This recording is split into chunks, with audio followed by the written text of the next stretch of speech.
ప్రకృతి ప్రకోపంతో అతలాకుతలమైన నేపాల్కు ఆపన్నహస్తం అందించేందుకు భారత్ ముందుకొచ్చింది. ఆకస్మిక వరదలతో అల్లకల్లోలంగా మారిన నేపాల్ ప్రజలను ఆదుకునేందుకు భారత వైమానిక దళానికి చెందిన 2వ సైనిక రవాణా విమానం కొద్దిసేపటి క్రితం నేపాల్ బయలుదేరి వెళ్లింది.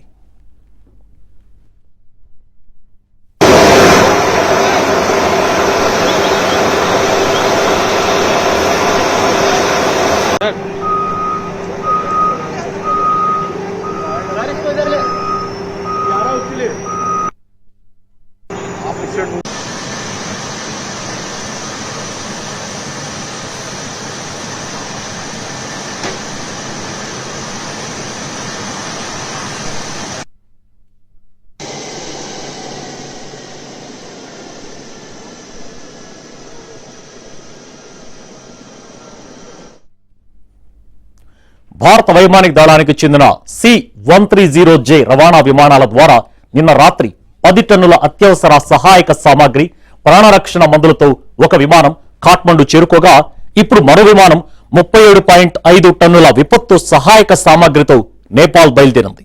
దీని ద్వారా అత్యవసర మందులు, టెంట్లు, దుప్పట్లు, సోలార్ ల్యాంప్స్, నిత్యావసర వస్తువులను నేపాల్కు పంపించారు.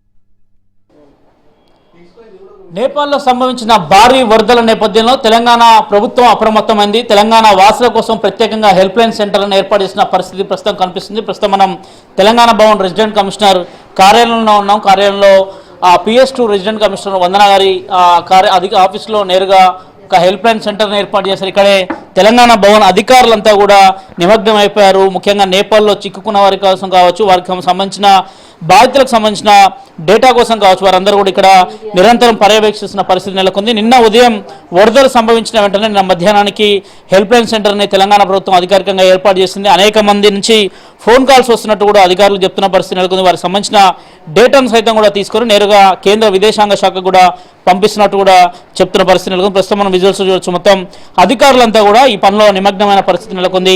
తెలంగాణ భవన్కి సంబంధించిన స్టాఫ్ కూడా ప్రస్తుతం అంతా ఉన్నారు, వారితో మాట్లాడదాం.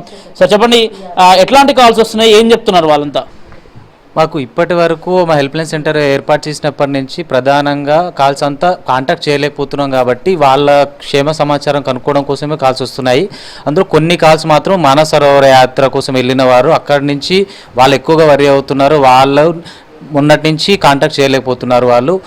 వాళ్ళు ఇది ఆ కోర్ ఏరియాలో ఉన్న వాళ్ళు మాత్రం చాలా ఎక్కువ వరి అవుతున్నారు. మిగిలిన కాల్స్ అంతా మాత్రం వాళ్ళకి క్షేమ సమాచారం కనుక్కోవడం కోసం ఫోన్ చేస్తున్నారు. బంధువులు కాల్ చేస్తున్నారు, ఏం చెప్తున్నారు, వాళ్ళు ఏం అడుగుతున్నారు మీ దగ్గర నుంచి, ఎట్లాంటి డేటాను వాళ్ళు సేకరిస్తున్నారు, వారు మీకు ఏ అంశాలు చెప్తున్నారు? మేము వాళ్ళకి లాస్ట్ ఎప్పుడు కాంటాక్ట్ అయ్యారు, వాళ్ళు ఎక్కడి వరకు ప్రయాణించారు, ఆ డీటెయిల్స్ అన్ని తీసుకోవడానికి ప్రయత్నిస్తున్నాం. వీలైతే వాళ్ళ పాస్పోర్ట్ నెంబర్ ఎంత ఎక్కువ డీటెయిల్స్ మేము తీసుకొని ఇండియన్ ఎంబసీకి, కాఠ్మండూలో ఇండియన్ ఎంబసీకి, అదేవిధంగా మన మినిస్టర్ ఆఫ్ ఎక్స్టర్నల్ ఆఫీస్తో మేము షేర్ చేస్తున్నాం. షేర్ చేసి ఫస్ట్ వాళ్ళని ట్రేస్ చేయడానికి ప్రయత్నిస్తున్నాం. దాదాపు ఎన్ని కాల్స్ వచ్చాయి ఇప్పటి వరకు?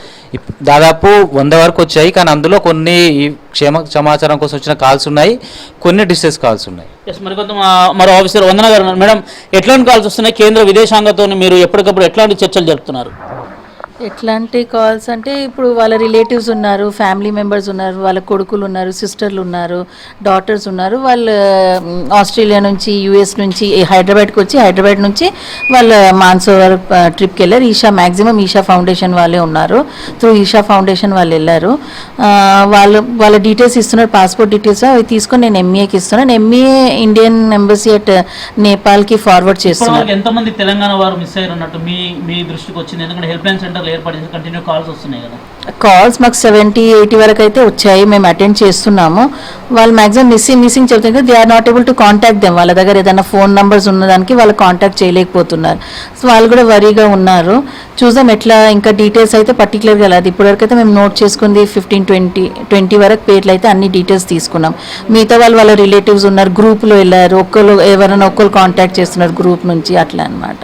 Thank you very much. ఇది ఓవరాల్గా తెలంగాణ భవన్లో ఒక హెల్ప్ లైన్ సెంటర్ని ఏర్పాటు చేశారు. బాధితుల నుంచి అనేక ఫోన్ కాల్స్ సైతం కూడా రిసీవ్ చేసుకుంటామని చెప్తున్నారు. వారికి సంబంధించిన డేటాను ఎప్పటికప్పుడు సేకరించి నేరుగా కేంద్ర విదేశాంగతో పాటు అటు మరోవైపు నేపాల్లో కాఠ్మాండ్లో ఉన్న భారత ఎంబసీకి సైతం కూడా ఇక్కడి నుంచి నేరుగా డీటెయిల్స్ పంపిస్తున్నాం. దాదాపు ఇప్పటివరకు 100కు పైగా కూడా తమకు ఫోన్ కాల్స్ వచ్చాయి. కంటిన్యూగా ఫోన్ కాల్స్ ఇస్తున్న బంధువులంతా కూడా ఆవేదన చెందుతున్నారని కూడా ఇక్కడ ఉన్న అధికారులు చెప్తున్న పరిస్థితి నెలకొంది. వీడియో జర్నలిస్టు నిశాంత్ దుబేతో సతీష్ షేబెనంద్రోతి, న్యూఢిల్లీ.